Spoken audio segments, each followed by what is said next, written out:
शान वहां से पैदल ही आगे निकल जाते हैं। वहीं मालिनी अभिनव से संपर्क करती है। सर, टिया का गला ठीक नहीं है, तो उसने स्पेशल परमिशन लेकर अजय जी को खुद के साथ गाने के लिए बोला है। लेकिन परेशानी यह है कि अजय जी यहाँ से घूमने निकल चुके हैं। अब आप ही बताइए क्या किया जाए, टिया के करियर का सवाल है।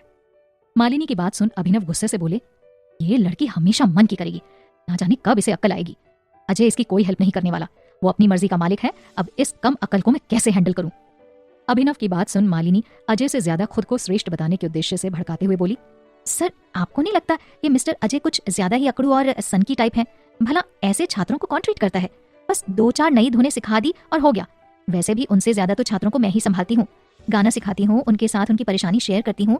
जब उस धुन पर मैं गाना सिखा सकती हूँ तो धुन बनाना कौन सी नई बात है? मालिनी की बात सुन अभिनव बोले, उस अकेले बंदे ने पूरी एकेडमी संभाल रखी है मालिनी जी। वो अकड़ू है और आपके लिए सनकी है, थोड़ा पागल है, लेकिन उसमें हुनर और अच्छाई गॉड ने कूट कूट कर भरी है। उसमें कुछ तो विशेष बात होगी जो मैंने पूरी एकेडमी का मैनेजर उसे बनाया है। आप इस बारे में ज्यादा दिमाग ना लगाएं। जहां आपकी सोच खत्म होती है उसकी सोच वहां से शुरू होती है। सो उससे अपनी तुलना करने की जगह आप अपने कार्य को बेहतर करने की कोशिश करें। इसी से आप भी आगे बढ़ सकती हैं। जी सर, मालिनी ने बुझे मन से कहा और वापस अंदर आ जाती है। वहीं अंदर अपने झूठ में फंसी टिया मालिनी की ओर देखती है, जो ना में अपनी गर्दन हिला देती है। ये देख वो मन ही मन बोली, मुझे तो लगा था कि मिस्टर अकड़ू तुम एकेडमी की इज्जत के नाम पर मेरे इस जाल में फंस जाओगे और मैं सब लोगों के सामने तुम्हारी हंसी उड़वा दूंगी। लेकिन अब तुम्हारे ना आने पर मुझे लग रहा है कि मैंने अपने ही पैरों पर कुल्हाड़ी मार ली है। अब तो मैं जीतते हुए भी हार गई। टिया बड़बड़ाई और माइक ले बोली, सॉरी, कहती हूँ, गला खराब होने की वजह से मैं नहीं गा सकती और मेरे पार्टनर मिस्टर अजय किसी जरूरी काम से बाहर निकल गए हैं। असुविधा के लिए खेद है। कहते हुए टिया हार की खुन्नस लिए दनाते हुए नीचे उतरती है और सीधा बाहर की ओर लपकती है। वो अजय को ढूंढते हुए पैदल चलती जाती है और कुछ आगे चलकर उसकी नजर सड़क पर टहलते हुए शान पर पड़ती है। वो बिन सोचे समझे शान के पास पहुंच और उसके आगे आकर उसका रास्ता रोक खड़ी हो जाती है और बोली, समझते क्या हो खुद को? मैं वहां स्टेज पर खड़े हो तुम्हारा इंतजार कर रही थी और तुम आए ही नहीं। क्यों?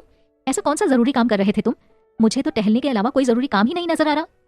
शान एक तरफ हुए और आगे बढ़ गए। शान की इस हरकत ने टिया के गुस्से में घी का काम किया। वो आगे बढ़ी और शान का हाथ पकड़ रोकते हुए बोली, ए मिस्टर अकड़ू। आगे कुछ कहती कि तब तक शान के झटके से हाथ छुड़ाने के कारण वो नीचे जमीन पर पड़ी होती है। शान गुस्से से घूरते हुए, maintain your limits, mark my words, कहते हुए वो आगे बढ़ जाते हैं। टिया को शान के इस तरह हाथ छुड़ाने पर बहुत गुस्सा आता है। वो गुस्से में आगे बढ़ी और शान के आगे आकर बोली, क्यों? आप कहीं के शहंशाह हैं? मिस्टर अजय, आप मेरी एकेडमी में सिर्फ एक मैनेजर हैं और मैं मालिक की बेटी। आपकी हिम्मत कैसे हुई मुझे धक्का देने की? कहते हुए वो दोनों हाथों से शान को आगे से धक्का देती है। शान बिन कुछ कहे एक तरफ हटकर चलने लगते हैं। ये देख टिया फिर से आगे आई और धक्का देने के लिए जैसे ही आगे बढ़ी, शान एक तरफ हट गए और वो खाली सड़क पर फिर से गिर पड़ी। इस बार वो अपने वेग से उठती है और दौड़ते हुए शान को धक्का देती है। शान संभल नहीं पाते, वो गिर जाते हैं। उनके साथ ही धक्का लगने से टिया भी गिर पड़ती है। टिया अपनी आंखें खोलती है और खुद को शान की पीठ से सहारा लिए देख वो एक पल को तो ठहर ही जाती है। वहीं शान टिया को इतने पास देख गुस्साते हुए उठते हैं, जिससे टिया एक साइड में गिर जाती है। शान उठे और बोले, अपने हाथ पैर शरीर सोच सब पर लगाम लगाओ। आज सिर्फ धक्का दिया है, अगली बार अपनी लिमिट्स क्रॉस की तो एक जोर की चमाट लगाने में हिचकूंगा नहीं। नारी हो, नारी की मर्यादा में रहकर व्यवहार करो। टीचर हूं तुम्हारा, दोस्त या बॉयफ्रेंड नहीं। ये मेरी पहली और आखिरी वार्निंग है। शान ने गुस्से से देखा और वहां से वो आगे बढ़ गए। शान वहां से वापस ऑडिटोरियम की ओर बढ़ जाते हैं। वो वहां से ऑडिटोरियम में टीचर्स के सेक्शन के अंतर्गत एक प्रस्तुति देने के लिए आगे बढ़ते हैं और मन ही मन सोचते हुए बोले, अप्पू, इस प्रतियोगिता का प्रसारण रेडियो और टीवी दोनों जगह हो रहा है। मुझे भरोसा है तुम जहां भी होगी मेरी आवाज तुम तक जरूर पहुंचेगी, जिससे तुम्हें रियलाइज हो जाए कि मैं तुम्हें कितना याद कर रहा हूं और तुम जिद छोड़कर मेरे पास चली आओ। वहीं मसूरी में युवराज और पूर्वी हॉल में बैठे हुए टीवी पर लाइव शो देख रहे हैं। पूर्वी ठहरी संगीत की विद्यार्थी, उसे इन सब का बहुत शौक है। वो अक्सर ऐसे शो सुना और देखा करती थी। शान का नाम अजय के रूप में अनाउंस हो जाता है तो वो अपना गिटार लेकर स्टेज पर पहुंचते हैं, जहां लाइट्स ऑफ के लिए उन्होंने पहले से ही बोल रखा था। टिया शान को गिटार लेकर जाते हुए देखती है तो मन ही मन खुश होते हुए बोली, चलो, जो बेइज्जती मैं इनकी करना चाह रही थी वो अब ये खुद करवाएंगे। मिस्टर अजय, संगीत में सिर्फ वादन ही काफी नहीं होता, प्रतियोगिता में गाना भी पड़ता है। वहीं लाइट्स ऑफ होने पर शान स्टेज पर पहुंचते हैं और गिटार ट्यून करते हुए कुछ लाइनें बोलते हैं।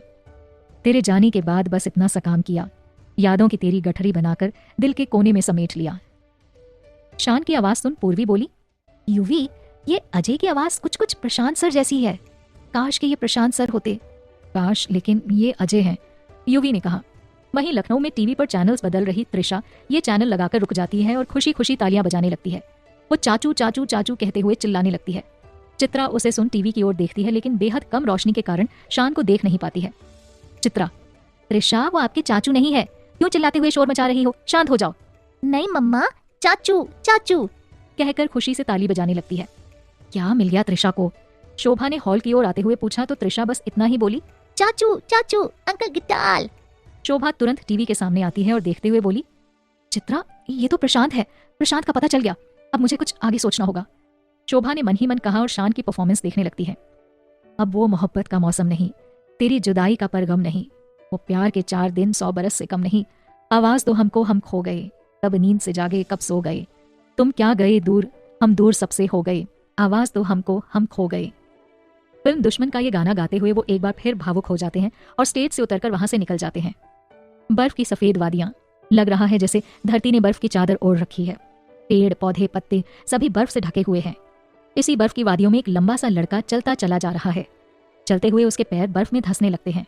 शान, अरे बाबा रुको ना, रुक जाओ शान, देखो बहुत सर्दी हो रही है, हमें वापस चलना चाहिए।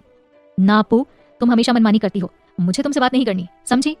शान सुनिए तो, हम घर चलकर बात करते हैं ना। शान रुक जाइए, आगे से कोई गलती नहीं होगी, रुकिए तो। तभी सामने से बर्फ की एक शीला ऊपर पहाड़ी से लुढ़कती चली आ रही है। अर्पिता वो देख लेती है और शान को आवाज लगाते हुए कहती है, शान हटिए सामने से, शान हमने कहा हटिए, शान शान। शान को परेशानी में देख कोमा में पड़ी अर्पिता की आंखें नम होती हैं। उसकी आंखें छलक जाती हैं और उसके खामोश होंठ शान हटिए शान कहते हुए अपनी खामोशी तोड़ते हैं। उसकी मूर्छा टूटती है और वो शान कहते हुए उठकर बैठ जाती है। आंखें भरी हुई, चेहरे पर हैरानी परेशानी के भाव कुछ देर तक असमंजस में पड़ी रहती है। फिर धीरे धीरे उसे एहसास होता है कि ये सपना था। वहीं शान चलते हुए अचानक रुक जाते हैं। वो कुछ क्षण रुक अपने आसपास देखते हैं और फिर आगे बढ़ जाते हैं। बड़ा ही अजब प्रतीत की रीत होती है। एक दूसरे के प्रति तन मन धन से समर्पण रखने वाले दो प्रेमी दुनिया के किसी कोने में हो, एक के दिल की पुकार दूसरे तक पहुंच ही जाती है। वो समय जरूर लेती है, लेकिन पहुंचे बिन रुकती नहीं है। इसी पुकार के प्रभाव से शान की अर्पिता भी अपने होश में आ जाती है। वो अपने चारों ओर देखती है। ये बिल्कुल अजनबी जगह है उसके लिए। हम कहाँ हैं शान? और वो अपने पैरों पर खड़ी होती है और उठकर बाहर आती है। शान, आप यहाँ हैं क्या? शान, कहाँ हैं आप ठीक तो है? कहते हुए वो अपने दिमाग पर जोर डालती है और एक एक करके सारे दृश्य उसकी आंखों के सामने आ जाते हैं। हम तो वहां क्लिफ से नीचे, हम यहाँ कैसे? अर्थात हमारी सांसें अभी भी चल रही हैं। हम हैं कहाँ? हे ठाकुर जी, कहाँ है? बड़बड़ाते हुए वो कमरे से बाहर आई और उसे देख पूर्वी और युवराज उसके पास आए। अर्पिता ने दोनों को देखा तो हैरानी से बोली, आप दोनों यहाँ हमारे सामने कैसे? हम कहाँ हैं? हमें बताइए। और शान वो कहाँ है, कैसे है? वो यहाँ है नहीं क्या? वो अर्पिता जी, एक साथ इतने सारे सवाल, सबका जवाब हम देंगे, लेकिन धीरे धीरे। आप पहले यहाँ बैठो, थोड़ा रिलैक्स करो, फिर हम आपको एक एक करके सारी बातें बताते हैं। युवराज ने अर्पिता को वहीं सोफे पर बैठने के लिए कहा। अर्पिता सोफे पर बैठ जाती है और सवालिया नजरों से पूर्वी और यूवी की ओर देखती है। पूर्वी बोली, मैम क्लिफ से गिरने के बाद पिछले 2 महीनों से आप कोमा में हैं। आज जाकर आप कोमा से बाहर आई हैं। प्रशांत सर ने आपका बहुत इंतजार किया। फिर मैंने शोभा आंटी को आपके साथ हुए हादसे की खबर दी, जिससे वो यहाँ आई और सर को अपने साथ ले गई। सर बहुत परेशान थे, वो यहाँ से जाना भी नहीं चाहते थे। शोभा आंटी जी उन्हें डॉक्टर की मदद से नींद का इंजेक्शन लगा उन्हें बेहोश कर ले गई। मैंने लखनऊ एकेडमी में भी खबर कराई जाकर, लेकिन प्रशांत सर वहाँ है ही नहीं। रवीश सर ने बताया कि वो हादसे वाले दिन के बाद वहाँ लौट कर गए ही नहीं है।